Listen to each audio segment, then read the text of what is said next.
What's up, Totally Inspired community? Welcome to another episode of Totally Inspired with me, your girl Sibo Dube. If you're new to this channel, welcome and thank you for stopping by. And if you're a regular, a big up to you and thank you for supporting the work of this channel.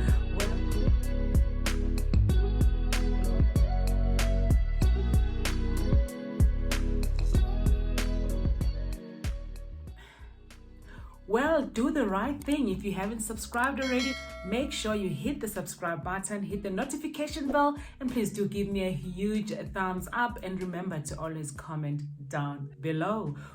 Well, I'm sure from today's title you can see that we are going to be talking about the things that are going to impact your monthly expenditure and the expenses that you and your family and your household are going to be spending more on.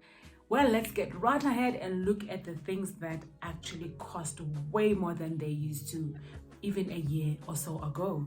All right, guys, fuel has gone up. It has really become expensive to go around in a car. The official price of 95 unleaded petrol as of April 2022 is actually sitting at 21 rands 24 cents. That is how much a liter of petrol will cost you.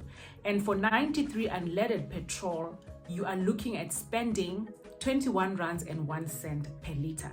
And then as for diesel, you are looking at 20 rands and 40 cents for diesel.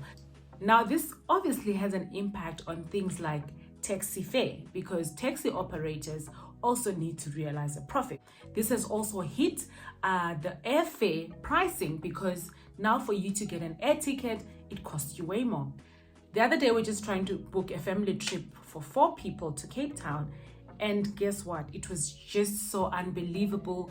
It came to a total of about 30,000 rand return from Joburg to Cape Town. One of the ways that you can look at decreasing your expenditure on transport could be lift clubs. You can actually share transport with colleagues if you are coming from the same place and you work for the same office. And guys, let's make sure that this culture of free rides, when you're going between places with friends and family, you just sit in the car and you're not contributing. It's really taking a toll on the person that's driving. Over and above providing you with transport, just make sure that you just give them a little bit of money or something that will go towards the expenditure of the fuel, because this person has also spent their time, is using their car, and also poured some fuel in the car to get to wherever you are. So if you're going for family functions, weddings, funerals, just make sure you have that courtesy to contribute towards the fuel expenditure, because it is really genuinely expensive to get from one point to the next. Secondly, another thing that people are going to be paying more for in South Africa this year is food. Food has become more expensive, and the war in Ukraine has not made things easier. Now, with both Russia and Ukraine collectively supplying nearly 30% of the world's wheat, we are bound to be hit and impacted by this.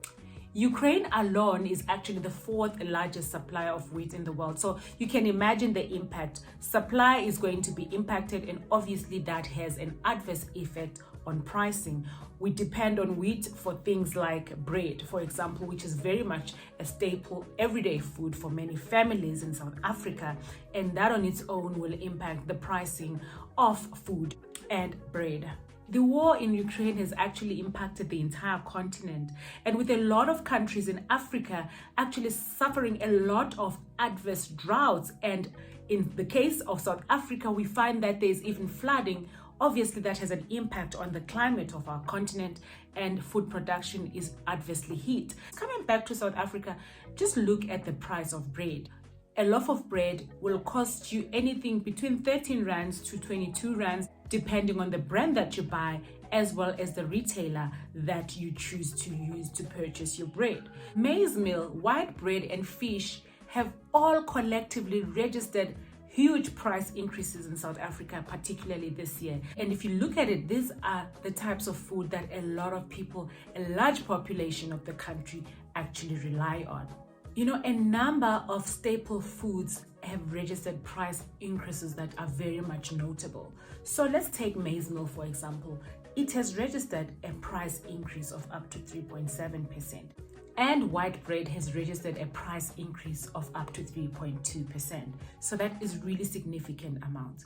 And depending on the number of people in your family, this is bound to actually take its toll on you, the frequency of how much you consume. And we know that a lot of families actually rely on maize meal.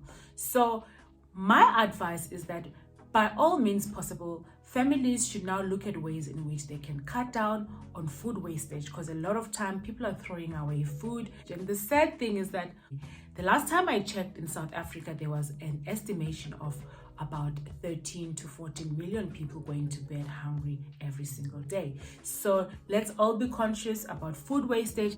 And one of the things that I think work really well is for you to go to the shops with a precise shopping list. Don't get there without a plan, because you end up just picking anything anyhow and spending more than you really need to. So that's another costly commodity that is going to be biting our pockets and also affecting our monthly expenditure is electricity. Now recently, the National Energy Regulator of South Africa approved a 9.6% tariff increase for Eskom to charge consumers. Now that means you'll be spending more on every unit of electricity that you and your household require. So what this means is that your electricity bill will go up. Now we've got winter coming up and a lot of people use more electricity because they are keeping themselves warm, they are cooking more. And that means you actually will be spending close to 10% more of what you would have typically spent in the last financial year. So now what can families do to make sure that they are spending less? I've seen a lot of people actually investing in solar energy. So again, also depending on the number of people in your household and your patterns of using energy, that is going to determine how you are going to be spending more. But let us also be wise about how we use energy in our homes. Families should have a structured way of preparing their meals, because it can be costly for people to come and cook as they please whenever they please. Instead of having your geyser on the whole day, switch it on 30 minutes to an hour before you want to bath perhaps, and then switch it off and at the time that everybody is done bathing. Of course, that also depends on the setup in your household, how many bathrooms you have, how many times a day people bath. Those factors come into play. So electricity is another commodity where households will find themselves really being hard pressed. So those are the items I thought I should share with you, and maybe also give you ideas as to how you can look at ways of ensuring that you are able to cut costs on things like fuel, things like food, as well as electricity. I hope you found this video useful.